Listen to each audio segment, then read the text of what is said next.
America అధ్యక్షుడు Donald Trump నిర్ణయాల కారణంగా భారత్ కూడా భారీగా మూల్యం చెల్లించాల్సి వస్తోంది. స్టాక్ మార్కెట్లు భారీగా నష్టపోతున్నాయి. లక్షల కోట్ల సంపద ఆవిరైపోతోంది. ఈ పరిస్థితి ఒక్క భారత స్టాక్ మార్కెట్కు మాత్రమే కాదు, ప్రపంచవ్యాప్తంగా అలాగే ఉంది. ప్రపంచ ఆర్థిక వ్యవస్థను అతలాకుతలం చేస్తున్న ఒకే ఒక్క పేరు ట్రంప్. ఆయన నిర్ణయాలు, అర్థం పర్థం లేని టారిఫ్ల కారణంగానే ఇలాంటి సమస్యలు వస్తున్నాయి. పోనీ ఆయన నిర్ణయాల వల్ల అమెరికన్లైనా లాభపడుతున్నారా అంటే వారు కూడా తీవ్రంగా నష్టపోతున్నారు.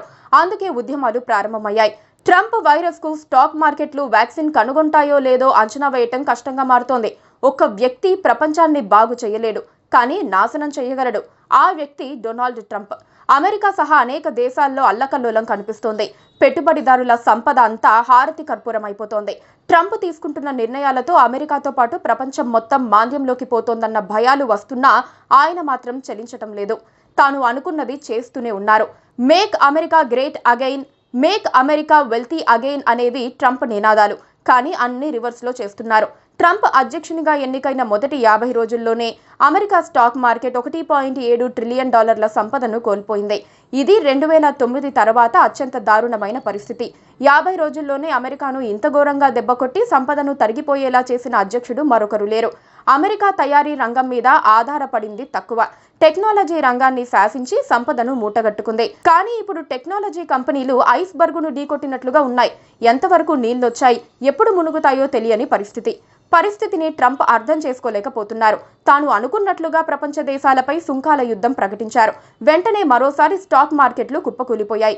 నిజానికి ఈ సుంకాల పెంపు వల్ల అమెరికా బాగుపడుతుందా అంటే ఛాన్సే లేదు. ఇతర దేశాల దిగుమతులపై పన్నులు వేస్తే అవి కట్టాల్సింది అమెరికన్లే.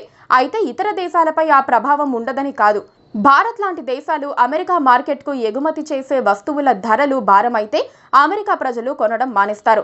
దానివల్ల అమెరికన్లకు ఆ వస్తువులతో అవసరాలు తీరవు. ఇటు భారత్ ఉత్పత్తులకు డిమాండ్ తగ్గుతుంది. దానివల్ల అసలు ఆర్థిక వ్యవస్థకే ప్రమాదం ఏర్పడుతుంది. కానీ అమెరికా బావుకునేదేమీ ఉండదు. ట్రంప్ సుంకాలు, ఆయన ఆర్థిక విధానాల వల్ల అమెరికా మాంద్యంలోకి జారిపోతోందన్న అభిప్రాయం మొదటి నుంచి ఉంది.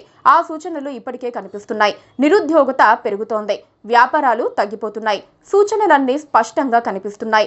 ఉద్యోగాలు తగ్గడం, వ్యాపారాలు మూతపడటం లాంటివి అమెరికా లాంటి ఆర్థిక శక్తివంతమైన దేశంలో జరిగితే దాని పరిణామాలు ఊహించిన దానికంటే తీవ్రంగా ఉంటాయి.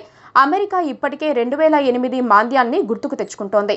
అప్పట్లో నిరుద్యోగం 10% చేరింది. ఇప్పుడు ఆటోమేషన్, AI, పన్నులు వంటివి కలిసి ఇంకా దారుణమైన మాంద్యాన్ని తెచ్చిపెడుతుందని అంచనా వేస్తున్నారు. ఈ సంక్షోభం కారణంగా డాలర్ విలువ పడిపోతే ప్రపంచ ఆర్థిక వ్యవస్థలో గందరగోళం ఏర్పడుతుంది. బంగారం, క్రిప్టో కరెన్సీల వైపు జనం చూస్తారు. ఇప్పుడు అదే జరుగుతోంది. 10 గ్రాముల బంగారం రేటు 1,00,000 వరకు పోవడానికి ట్రంప్ నిర్వాకాలే, మాంద్యం భయాలే కారణం. అలాగే క్రిప్టో కూడా. అది అందనంత దూరానికి ఇప్పటికే పోయింది. అమెరికా ఇప్పటికే అప్పుల్లో కూరుకుపోయి ద్రవ్యోల్బణంతో ఇబ్బంది పడుతోంది. మాంద్యం వస్తే అది కేవలం తాత్కాలిక సమస్య కాదు, మొత్తం వ్యవస్థనే కూల్చే అవకాశం ఉంది. ప్రపంచం మొత్తం ప్రభావపడుతుంది. ఇలాంటి విపత్తును తీసుకువస్తోంది డొనాల్డ్ ట్రంప్. ట్రంప్ చేయబోతోన్న విధ్వంసం, తీసుకురాబోతోన్న మాంద్యం నుంచి ప్రపంచం బయటపడటం అంత తేలిక కాదు. Please subscribe to KTV Telugu. KTV Telugu. KTV Telugu channel.